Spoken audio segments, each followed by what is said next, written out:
कि जिसको कोई नहीं हरा सकता था उसको मेरी एक हिंदुस्तान की बेटी ने, विनेश फोगाट ने वहां पे जीत के दिया मेडल।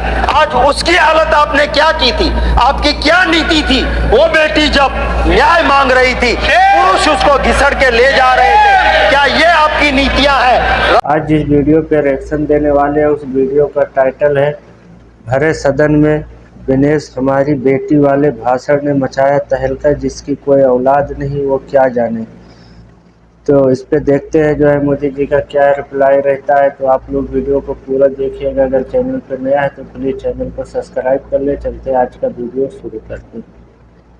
जिसको कोई नहीं हरा सकता था उसको मेरी एक हिंदुस्तान की बेटी ने, विनेश फोगाट ने वहां पे जीत के दिया मेडल। आज उसकी हालत आपने क्या की थी? आपकी क्या नीति थी? वो बेटी जब न्याय मांग रही थी, पुरुष उसको घिसड़ के ले जा रहे थे। क्या ये आपकी नीतियां हैं? वही सरकार आई जिसने ये नहीं कहा कि अंग्रेजों ने खड्डे खोड़े हैं मित्रों, मैं क्या कर सकता हूं, ये नहीं कहा। उन सरकारों ने काम किया और देश को आगे बढ़ाया।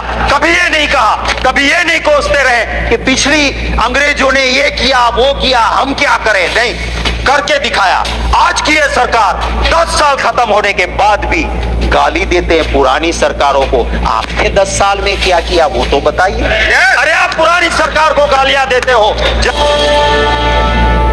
मैं जरूर ये बात कहूंगा कि जब फाइनेंशियल कंट्रोल है इस पार्लियामेंट का, इस सरकार के ऊपर, तो कुछ बातें आपके जरिए सरकार को कहना चाहता हूं। ये देश कृषि प्रधान देश है, उद्योग प्रधान देश नहीं है। आप जरूर बढ़ाइए, इंडस्ट्रीज को आगे बढ़ाइए, मैं इसका विरोधी नहीं हूं, पर आपकी प्रायोरिटी कृषि होनी चाहिए। आप जीएसटी उन किसानों के उस ट्रैक्टर पे, उन बीज पे, उन दवाई पे, उन साधनों पे लगाते हो, और दूसरी ओर आप प्लेटिनम पे कस्टम कम करते हो। प्लेटिनम पहनने वाले कितने लोग हैं? आप प्लास्टिक पे कस्टम बढ़ाते हो। अरे प्लास्टिक हर घर में हर हिंदुस्तानी यूज करता है।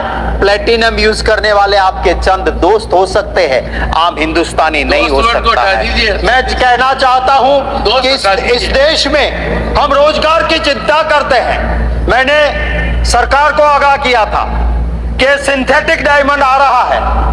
गुजरात के उस सूरत में डायमंड पॉलिशिंग हो रही है। कितने युवाओं को रोजगार मिलता है।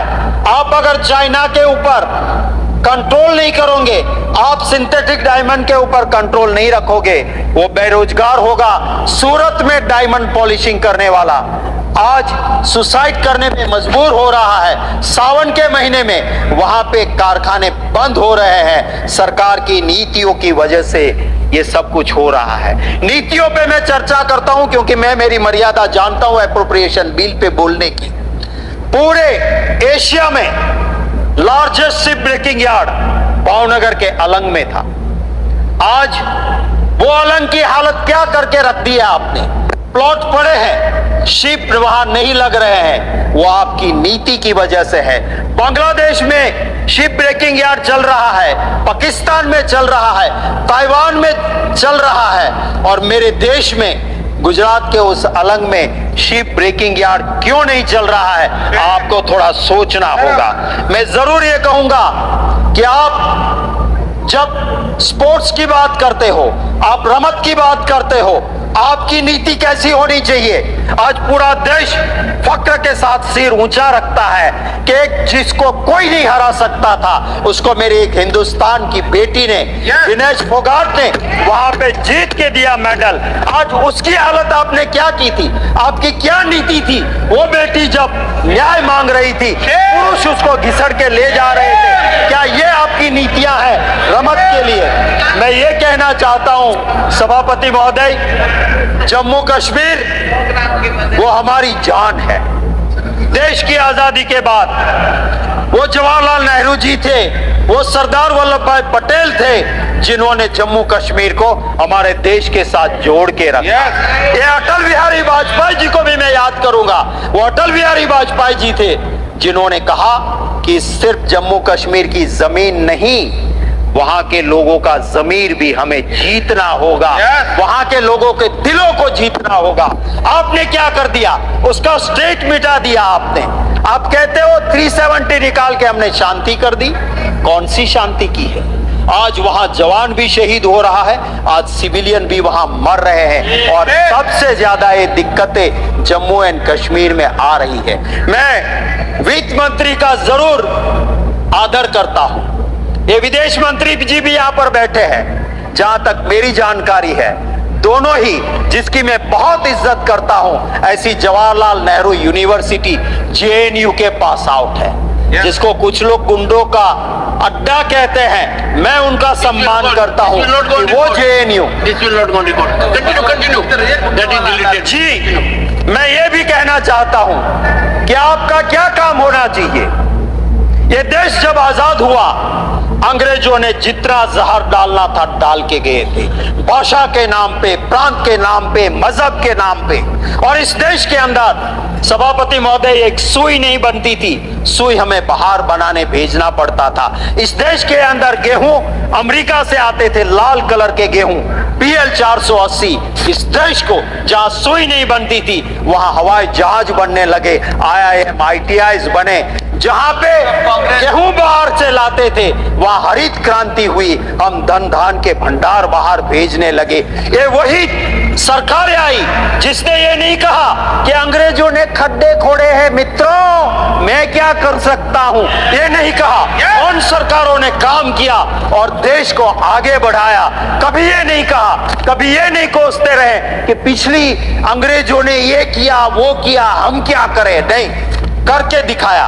आज की ये सरकार 10 साल खत्म होने के बाद भी गाली देते हैं पुरानी सरकारों को। आपने 10 साल में क्या किया वो तो बताइए। अरे आप पुरानी सरकार को गालियां देते हो, जहां अटल बिहारी वाजपेयी जी भी रहे, जहां चंद्रशेखर जी भी रहे और सरकारें भी रही, आपको उनकी अच्छी बातें दिखाई नहीं देती है।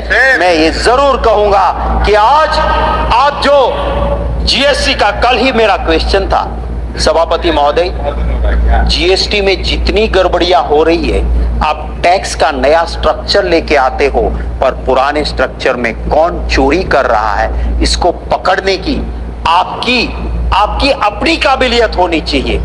मैं सभापति महोदय, ये जो एप्रोप्रिएशन बिल में कोऑपरेटिव सोसाइटीज के लिए भी आज हम मंजूरी दे रहे हैं, कंसोलिडेटेड फंड में ले जा रहे हैं। जिस सरकार में पहले एग्रीकल्चर एंड कोऑपरेटिव साथ था, वो एक दूसरे को कॉम्प्लीमेंट करते हैं, कॉम्पीट नहीं करते हैं। एग्रीकल्चर के साथ कोऑपरेटिव सोसाइटीज था।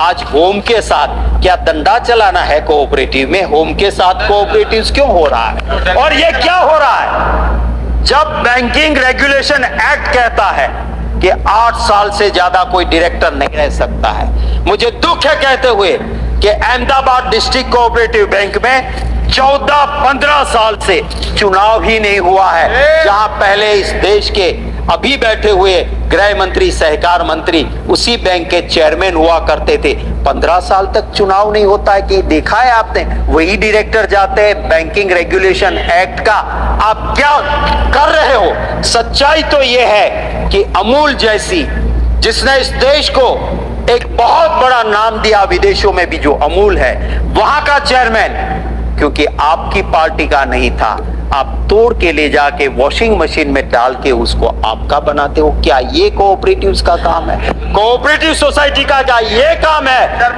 क्या ये काम है कि आप मैंडेट दोगे पार्टी का? अरे कोऑपरेटिव सोसाइटीज में कभी भी सभापति महोदय राजनीति नहीं आती थी। राजनीति से ऊपर उठ के सब साथ मिलके काम करते थे। सभापति महोदय, इसी एप्रोप्रिएशन बिल में हम डिफेंस को पैसे दे रहे हैं, मुझे खुशी है। ये जय जवान जय किसान जय पहलवान वाला देश है। मैं कंक्लूड कर रहा हूं सर, नीति आपकी ऐसी होनी चाहिए कि जो जवान आपके वहां भर्ती होता है देशभक्ति के लिए आता है। हम चैन की नींद सोते हैं तो उन जवानों की वजह से सोते हैं। और वहां पे अगर आप अग्निवीर जैसी स्कीम लेके आओगे तो इस देश की सुरक्षा का क्या होगा। इसी चिंता के साथ मैं आपका दिल से धन्यवाद करते हुए मेरी बात खत्म करता हूं। दोस्तों आज के वीडियो में बस इतना ही। अगर आप लोग को वीडियो अच्छी लगी होगी तो वीडियो को लाइक कर दे, चैनल पर नया है तो सब्सक्राइब कर ले। फिर मिलते हैं किसी नेक्स्ट वीडियो में। खुदा हाफिज।